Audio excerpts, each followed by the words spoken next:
Welcome back to the channel. Another episode of Who Should You Choose, the video series where I go over the prior videos, questions, and comments and help you with your hot lineup decisions.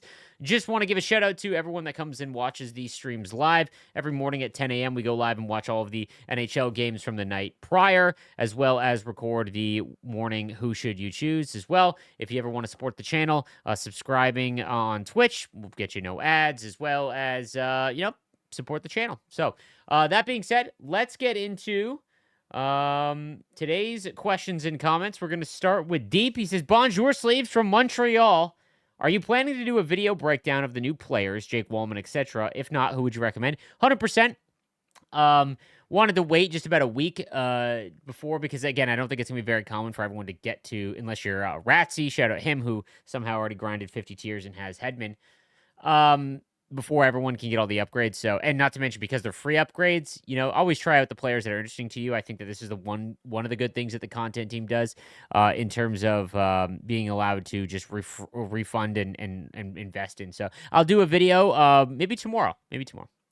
Since they are doing a set it and forget it event, as you say, and they keep dropping supernatural players randomly, you think they'll drop that event again and our unused tokens might be used again? God, I hope so. One of the worst ideas they've had this year is to remove the ability to go back and make old master set player items. Again, I think that it's their way of trying to have FOMO in the game, fear of missing out, and they've already kind of relaxed on that because they made the next gen event allowed to make these cards for a month, right? And the new Protect the Net event you can make for 2 weeks.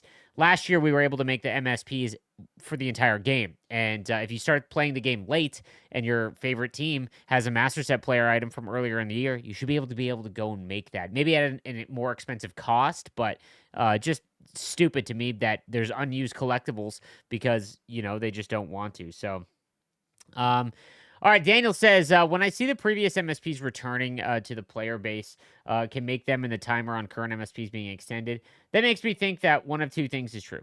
One, EA listened to some of the player base and wants to help them have a good and fun experience. Or two, this is a plot to drain collections ahead of Team of the Year when the Empire plans on releasing some of the highest costed packs we've ever seen. In other words of Admiral Akbar, it's a trap, maybe. Or maybe I'm just paranoid and that paranoia is exasperated from the chores. I appreciate our content. May all of our chores get done more quickly so we can get back to enjoying hockey.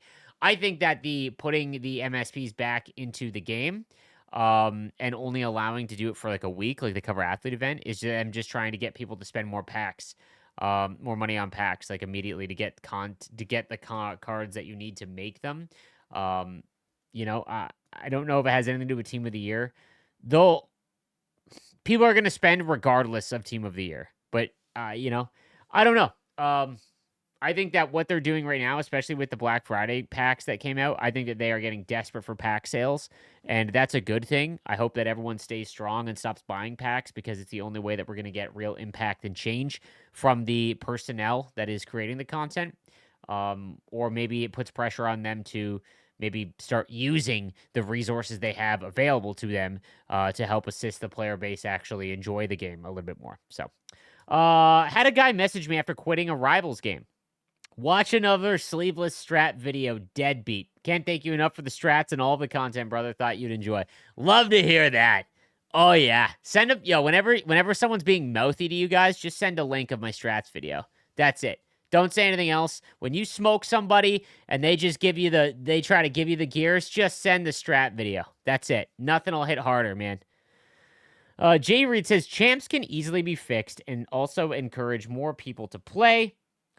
They can make it where you get one collectible per win, and there's a bunch of options of how you want to spend it. This has been my thing, by the way. I think that 1 win should get a collectible. 2 wins, 2 collectibles, all the way up to 20. And then 20 allows you to get, like, the old school ultimate pack, because that pack is still worth so much in NHL 25, and 20 wins is so hard to get, right? I think that's the way to do it. And then again, you can choose all sorts of different packs based on the amount of collectibles. That is the way to do it. It makes every win matter more. Stop just giving us like 10 wins. It's like, okay, I just got to get to 10 wins, right? Because if you're not going to get top 100, very tough to do. It should not be top 100, by the way. It should be 15 wins, right? Like something static, because then it's based on your server, the level of competition you get, like just so silly, right? So, and again, we had this in the game last year, but they want to change it for whatever reason. Anyways, example, greater packs cost more, and you can even throw the champs card in the week into sets. This most recent week were the 86 Madonna for 10 collectibles or 87 for 15. This way everyone can play and it rewards everyone win. Also allows players to save up for a few weeks if they're unable to get 15 wins in the best player of the version. Like, again, I've been saying this since the launch of the game when they went to this new format. I don't know why they got rid of the collectible format. It's so silly. So silly to me. Sleeves. I had to go in tonight for my wife's emergency C-section. Is it better to bring my Xbox to the hospital to ensure I get the daily packs opened and make bark up? Brother, congrats. Love it. I hope everything goes well. You're gonna have a blast. Promise that. All jokes aside, I'm excited to join the Dad Club. Hope all is well with your family, and congrats on the show appearance. Everything is going great, knock on wood. My kiddo's first Christmas where he's like aware. He was only like 4 months old, 5 months old last Christmas. So I'm excited to rip some Pokemon cards with him and maybe have him get all excited for his gifts this year. So appreciate the comment, man. And again, good luck, dude. Hey, Sleeves, long one, so please hear me out. I'm a new hockey fan from the UK. Bonjour. After I visited family in February this year, and we went to watch the Danbury Hat Tricks. Go Trashers! I only started to play NHL this year when it was a free game with the PlayStation Plus. I primarily play offline, as this allows me to do objectives whilst getting used to the game mechanics and general hockey play. This also helps me do a lot of objectives, but I also don't have a lot of time during the week to play. Preach, brother. My question is, how do you think I should utilize my time for a few hours a week? Wildcard is okay, but it doesn't provide me with enough fodder, especially when it doesn't count towards most objectives. Although I like the idea of being able to use MSPs in Wildcard and get a feel for them and see if they are worth making in the future. I just feel it's not useful when Team of the Week, Theme Team objectives, and weekly competitive objectives all require Rivals, Hut Champ, Squad Battles. Squad Battles is what I focus on, but I usually play a handful of games before it gets tedious, unless I up the difficulty. Online is incredibly hard. Games flow quick, and I can barely win. Someone won 2 out of 5 placement games to get to Div 5. I have a decent team with a few MSPs and one X Factor captain, Kucherov. I've took some advice from your tip videos, but any other advice would be great. Much love from a fellow Cam. Love that from you. Okay. Wildcard is the most rewarding simply because if you only have like 3 hours to play in a week, I'd probably recommend that, because even if you had 3 hours to play, you just focus on chores. Not fun. But if you're playing offline, I would probably stick to squad battles with the attempt of increasing difficulty, because the goal should be that you want to play online. Online will give you far more satisfaction. The amount of comments that I've seen since the launch of NHL 25, where people are usually too scared to play online, where you're just dedicated offline player, you're squad battle Andy, all right? Again, nothing wrong with that. But then in wildcard, because you don't lose anything for a loss and you don't have to use your own team, every team is kind of, around the same. You can then get to a point where you try out online via wildcard. I think that's the best play for Division 5 players to spend a lot of their time. But that being said, if you have 5 hours a week, you should be able to get wildcard done offline and then some time to play squad battles. I'm trying to think of like what would be the best way to go, but I think it's still wildcard. I still think it's wildcard, because like unless you're getting the weekly competitive packs by being able to finish 30 games, the one added benefit of playing on offline for squad battles, you could pause the game just like you can with wildcard. But that's a tough one, man, as a new player, because again, you don't want to go online, get absolutely smoked, and then you just are bored of the game because like you can't win. And wildcard, my goal would be to play squad battles until you can play on Superstar. That's what I would recommend. Hey, Slaves, greetings from the UK. Oh my goodness, another one. Casual Div 4 player who has a relatively competitive lineup, and I finally made Hollow Lemieux as I work towards a Penguins theme team. Was lucky enough to pull an 87 Milestone Crosby in weekly competitive awards. Oh my god. What is the best investment for my 75 to 79 fodder when I don't have a Pens player to chase, and future MSPs will likely be 80 plus overall? My top 9 are generally 84 plus, with my D a little way behind. or a little ways behind, but powering up XP Path Montour probably solves my immediate gaps. I feel like I just need to play for fun and wait out until the long chases such as Series 1 McDavid still feel unobtainable for the casual. Thanks for the awesome content. I value your pragmatic takes, and it's wildly unappreciated how you look out for each corner of the community. Keep up the stellar work. Thank you so much, man. So, what I would do in your case, if you were building just a theme team, like you have zero interest in any other card if it's not a penguin. I love that method to play, by the way. I would wait until 75 to 79 fodder. I would wait until the next round of team builders and X factors come out.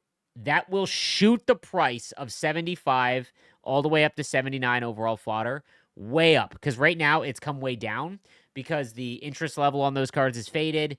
And there was a lot of packs that offered a lot of those cards from Black Friday and everything like that. So wait for those. So hold all your fodder until you get to a point that the new stuff comes out. Those prices shoot up, and then sell it all, because having those cards available to you really doesn't do you anything. You want coins, because if you didn't pack that Crosby, you need a lot of coins to be able to buy him when future cards come out. So there you go. Hey, Sleeves, as you might be aware, there is a mechanic in EAFC called Evolutions. I don't play EAFC, so this lets you upgrade any player, fitting the specific requirements from that evolution, in areas like shooting or additional play styles, and so on. Some evolutions are free, and some need to be bought for coins or EA points. After buying the Evo, you then have to do tasks with that player in order to get the upgrades like scoring goals or assists. Dude, that sounds so sick. In my opinion, this would also be perfect for NHL since theme team players can become more playable, and also older MSPs can stay more relevant. Dude, I would love that. I think that stuff like this will never happen because not just EA NHL, but EA's financial, or like the way that you build Ultimate Team, is not based on upgrading older cards. It's chasing the new stuff. In an MLB, there's always so much new stuff, and the overall collection, like if you want to complete the live series, which is collecting every base card in the game, that usually gets people to spend an absurd amount of money.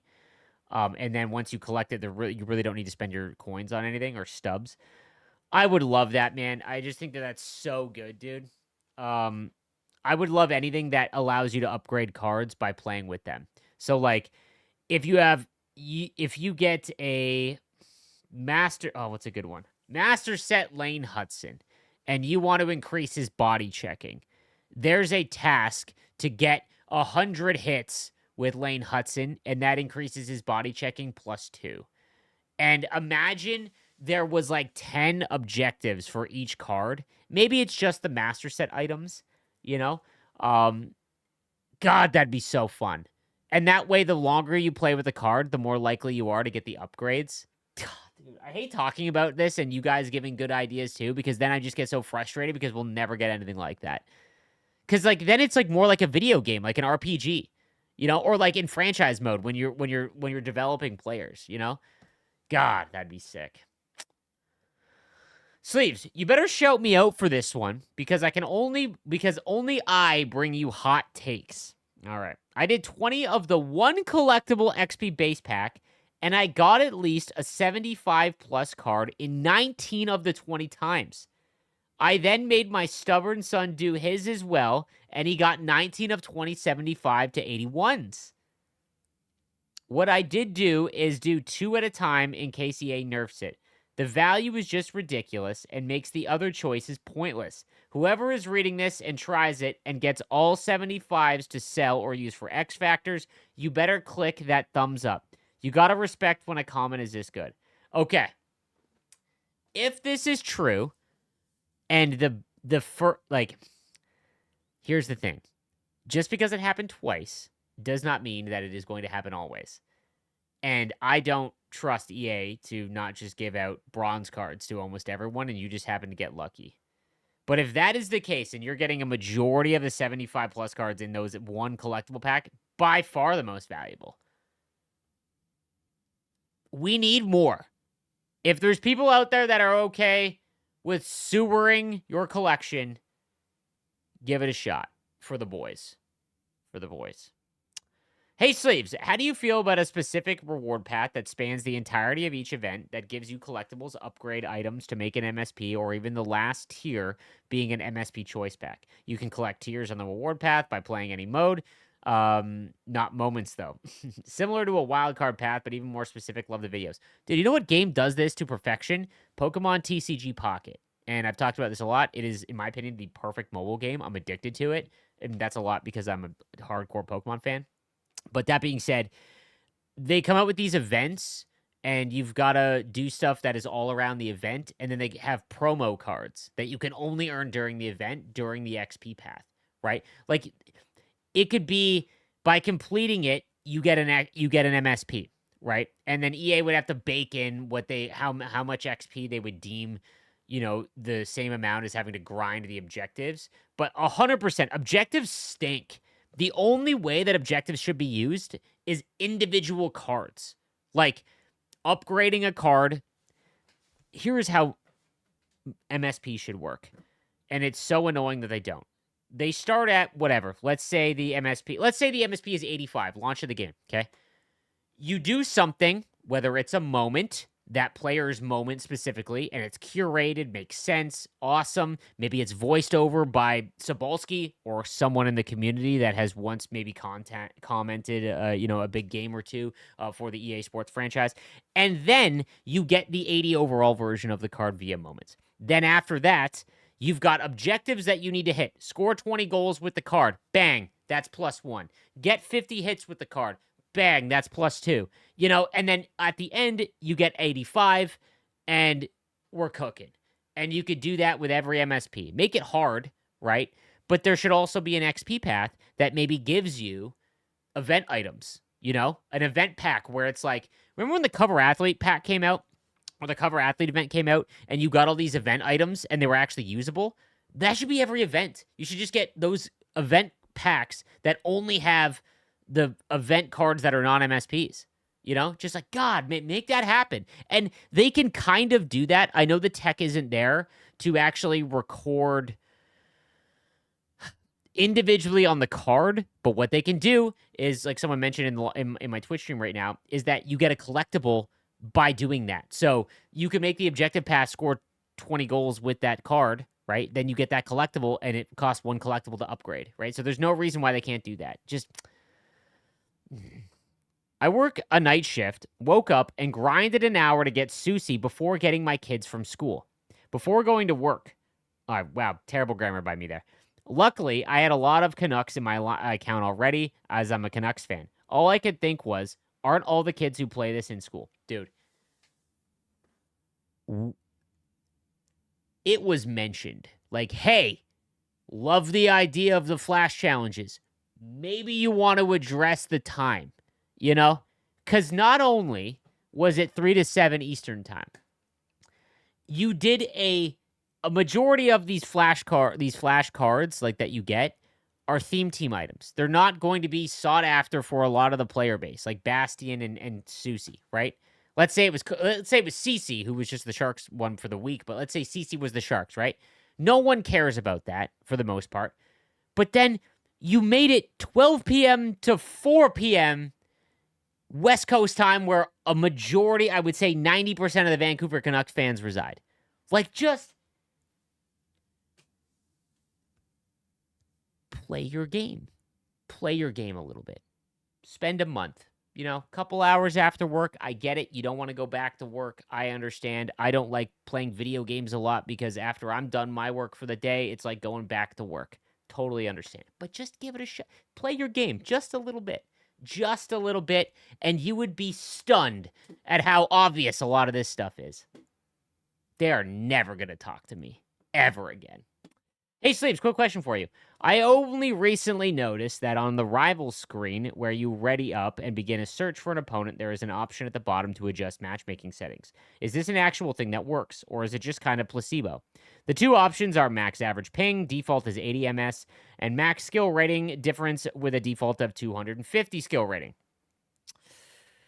I only changed the skill rating down to 150, and it seems to be that I'm winning more often. Is this in my head, or is this just something I should have changed for a while now? And how long has that option been there? Because if it has been there for years now, I am oblivious. It has been there for a long time. It's hitting L2 in the screen where you see your player with the jersey and you're about to hit search.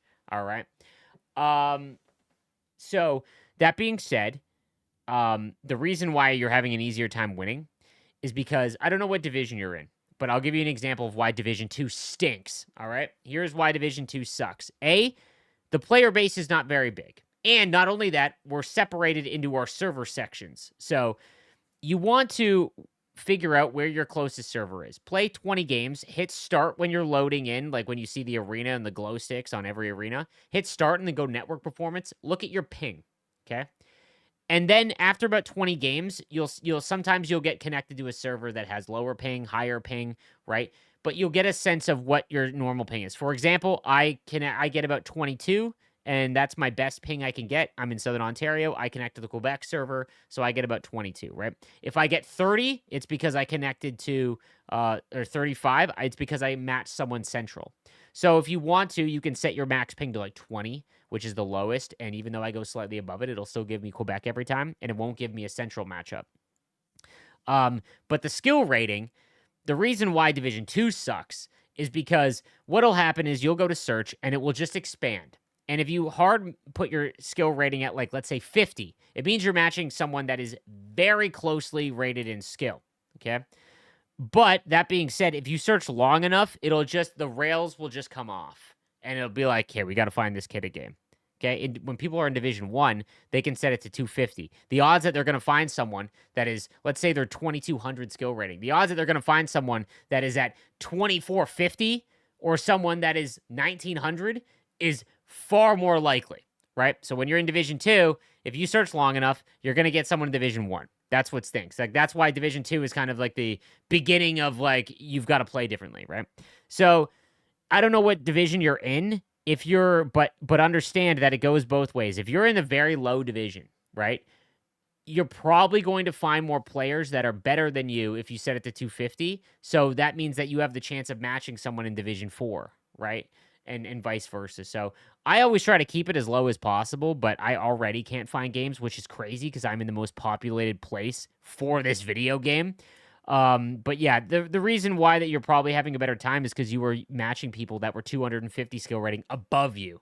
And I don't even know if it keeps it at 250 because it probably just keeps expanding too. So, but yeah, it has been in the game for quite some time, but it's L2 on the search screen when you've got your jersey and your player selection. So, well, that is going to do it for this episode of Who Should You Choose? Thank you guys again for watching. And yeah, be sure to come check out the Twitch streams. I stream 10 a.m. to about 12 p.m. Eastern time, and then I take a little bit of a lunch break, come back in the afternoon for the content hour streams. Thank you guys again for watching, and I will see you next time. Have a good one.